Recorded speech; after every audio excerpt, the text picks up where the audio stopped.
Student, my name is Manish. Today our topic is assignment 5 class 10 subject social studies.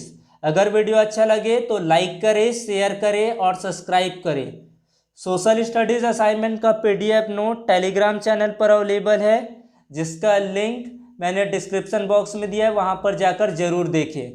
इस assignment में जितने भी question पूछे गए वे एग्जाम के दृष्टिकोण से बहुत ही इंपॉर्टेंस है। इनका आंसर अभी से याद करना शुरू कर दे।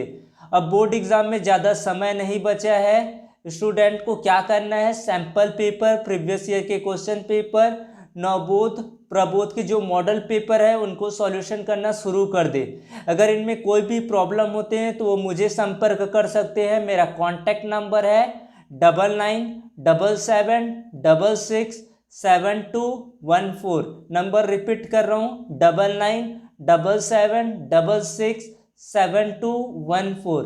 किसी भी स्टूडेंट की कोई भी क्वेरीज होते हैं उसे वो मुझे कभी भी कांटेक्ट कर सकते हैं, मैं उनको सॉल्यूशन जरूर करूंगा। तो आज के वीडियो में मैं सोशल स्टडीज में जितने भी क्वेश्चन आंसर है उनको एक्सप्लेन करने वाला हूँ, समझाने वाला हूँ। तो वीडियो को अंत तक जरूर देखें ताकि एक नॉलेज मिलेगा और एग्जाम की तैयारी भी हो जाएगा। अगर हम ऐसा करते हैं तो हमारा दो काम पूरा हो जाएगा, इस असाइनमेंट का लिखने का काम भी पूरा हो जाएगा और इसमें जितने भी क्वेश्चन पूछे उनके आंसर भी अच्छे तरीके से याद हो जाएंगे। तो हमको ये करना है। तो आज की वीडियो को आप शुरू करते हैं। तो क्वेश्चन नंबर 1 में पूछा है, if sex ratio is decrease in any country what will happen. किसी देश का लिंगानुपात कम हो जाए तो उस देश पर क्या प्रभाव पड़ता है, क्या असर पड़ता है, इसके बारे में लिखना है। तो इसे किस तरह से लिख सकते हैं, if sex ratio is decrease number of women will reduce in the compare of main in the society. अगर लिंगानुपात कम हुआ किसी देश का तो वहां पर महिलाओं की संख्या पुरुषों की संख्या से क्या हो जाती है, कम होती है। In normal and healthy society sex ratio भी इक्वल। जो नॉर्मल और हेल्दी सोसाइटी होता है वहां पर सेक्स रेशियो क्या होता है, इक्वल होता है। If in any country sex ratio less, किसी देश का अगर लिंगानुपात कम हो जाए तो वहां का क्या कारण होता है, girls and women education and health due to this sex ratio is decreasing. तो वहां पर गर्ल्स यानी कि लड़कियों और महिलाओं के शिक्षा और हेल्थ पर ध्यान नहीं दिया जाता।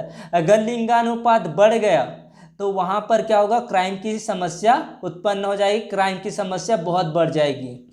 उसके बाद अगला क्वेश्चन है, by plan development how the strength of government increase.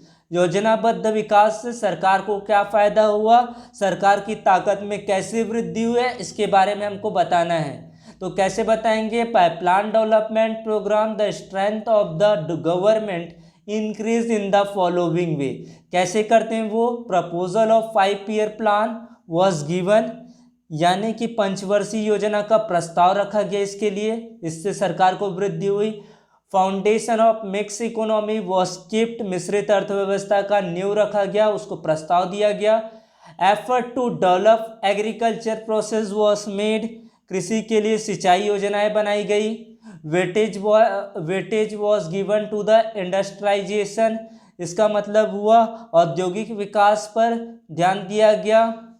इन सब को लिख सकते हैं। Along with agriculture encouragement was given to other industries also, औद्योगिक विकास से कृषि का भार क्या हुआ, कम हुआ। अगला क्वेश्चन है, 3 countries India Vietnam and Indonesia carried out land reform after they become independent, describe it. यानी कि लैंड रिफॉर्म का क्या प्रभाव हुआ इंडिपेंडेंट के बाद इन तीनों कंट्रीज को, इसको बताना है। तो इसका आंसर क्या होगा, पहले वियतनाम में देख लेते हैं क्या हुआ। In Vietnam there was end of zamindari system, वहां पर जमींदारी सिस्टम को बंद किया गया, पूरी तरह समाप्त हुआ। एंड द लैंडलेस, जो फार्मर थे जिनके पास खेती नहीं थे, एंड वर्कर्स थे वो ऑनर हो गए लैंड के। लैंड लिमिट को फिक्स किया गया। द प्रॉपर्टी ऑफ जमींदार were taken under the control of government, जो जमींदार थे वो किसके कंट्रोल, जो जमींदार की जो प्रॉपर्टी वो कंट्रोल हो गई गवर्नमेंट की, सरकार की। After many year poor farmers and worker become owner of land, all the zamindar were killed in the Vietnam. उसके बाद देखते हैं Indonesia. In Indonesia land reform were done, यहाँ पर भी वहाँ पर सुधार किया गया, बट एवरीवेयर लीगल प्रोसीजर, यहाँ पर लीगल प्रोसीजर को फॉलो किया गया। Due to the influence of communalism the land reform act was passed, तो यहाँ पर लैंड रिफॉर्म एक्ट को पास किया गया। जबकि इंडिया की बात करें तो in India also after freedom some land reform to place but there were not under the influence of communalism, यानी कि यहाँ पर लीगल प्रोसेस नहीं हुआ, अंडर द डेमोक्रेटिक प्रिंसिपल और the reform were done, there was an end of zamindari system, farmer were made free from the exploitation through there was end of zamindari system, but zamindar were not killed like Vietnam. ये Vietnam में क्या हुआ था, वहाँ पर killed किया गया जमींदार को, यहाँ पर ऐसा नहीं हुआ।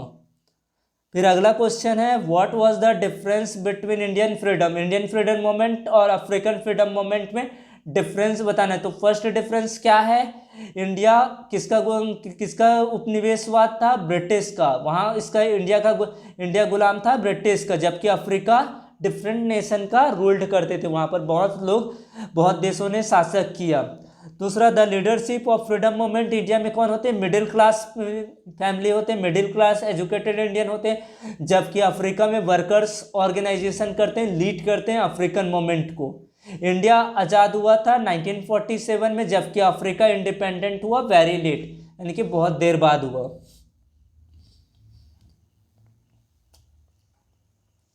क्वेश्चन नंबर 5 है, the growing population in the hardly in the development of the whole world, do you agree with statement? बढ़ती हुई जनसंख्या पूरे देश के विकास में क्या है, बाधक है। क्या आप इस कथन से पूरी तरह एग्री करते हैं या डिसएग्री करते हैं, इसको बताना है। तो यहाँ पर क्या हुआ, इस बात से हम सहमत हैं। क्यों? क्योंकि यहाँ पर क्या हुआ, over burden on agriculture, population in increasing and burden on agriculture in increasing day by day, agriculture divide into different parts में जनसंख्या वृद्धि के साथ क्या हुआ, यहाँ पर कृषि क्षेत्र में भूमि का विभाजन अधिक होने लगा। सेकेंड प्रॉब्लम है यहाँ पर प्रॉब्लम ऑफ फूड क्रॉप्स। तो प्रॉब्लम ऑफ फूड क्रॉप्स में क्या हुआ, ड्यू टू इंक्रीजिंग पॉपुलेशन हुआ। इंक्रीजिंग पॉपुलेशन क्या, अगर जनसंख्या बढ़ी तो people have face problem of food crop, there always shortage of food crops, उनकी शॉर्टेज हो जाएगी, उनकी कमी हो जाएगी। लेक ऑफ एम्प्लॉयमेंट, बेरोजगारी की समस्या। Population in increasing day by day, so employment opportunity are decreasing, यानी कि रोजगार पाने की जो संभावना होगी वो क्या हो जाएगी, कम हो जाएगी। और कुछ बातों से हम एग्री नहीं करते हैं, वो कौन कौन सी बातें हैं, some reform can be made in the field of agriculture and effort can be made of increase production, कृषि के क्षेत्रों में सुधारात्मक उपायों को अपनाकर उत्पादकता में वृद्धि के प्रयास किए जाने चाहिए। दूसरा पॉइंट है यहाँ पर, industrial unit can be improved so that the production in the industries can be increase, इस तरह का। फिर improvement can be done in mean of communalism and economic process will take place, this will be give employment to many people, इस तरह से बता सकते हैं। अगला लास्ट क्वेश्चन है इस असाइनमेंट का 6 है, what do you think the challenge facing democratic यानी कि लोकतांत्रिक इंडिया को क्या चैलेंज फेस करना पड़ रहा है। तो क्या चैलेंज है यहाँ पर, करप्शन मतलब होता है यहाँ पर करप्शन। तो corruption is the important challenge in our democracy, लोकतंत्र के लिए करप्शन ही बहुत ही घातक है। Many political parties collect money collect करते हैं in the form of donation for the party and use election as a black money, उसको ब्लैक मनी कहा जाता है। पुअर्टी, गरीबी दूसरा सबसे बड़ा कारण है, मेजर गरीबी। नियरली 35 करोड़ पीपल लिव करते हैं यहाँ पर इंडिया पर, और people are not getting 2 time meals also, कुछ लोग होते हैं जिनको 2 टाइम का भी खाना नहीं मिल पाता है। जबकि तीसरा है अनएम्प्लॉयमेंट यानी कि बेरोजगारी, many people in India have no jobs, यानी कि यहाँ पर कोई जॉब नहीं है। Due to this unrest there among the youth of India, उसके बाद अगर बात करें हाई पॉपुलेशन, क्योंकि इंडिया की पॉपुलेशन बहुत ज़्यादा है, due to high population problem like unemployment poverty are increasing. अगर अगर अगर हाई पॉपुलेशन है तो वहाँ पर अनएम्प्लॉयमेंट और पुअर्टी ज़्यादा होगा, या जहाँ पर बेरोजगार और क्या होगा, गरीबी की समस्या तो ज़्यादा रहेगी। Without work young people become the victim of bad habit, तो इसकी वजह से व्यक्ति क्या होगा, बैड हैबिट की ओर अग्रसर होगा। तो इस तरह से पूरे असाइनमेंट को मैंने अच्छी तरीके से समझाया। वीडियो को मैं चाहता हूं कि अंत तक देखें, ताकि आने वाले दिनों में मैं स्टडी मटेरियल को और अच्छे से अच्छा डाल सकूं। Thank you.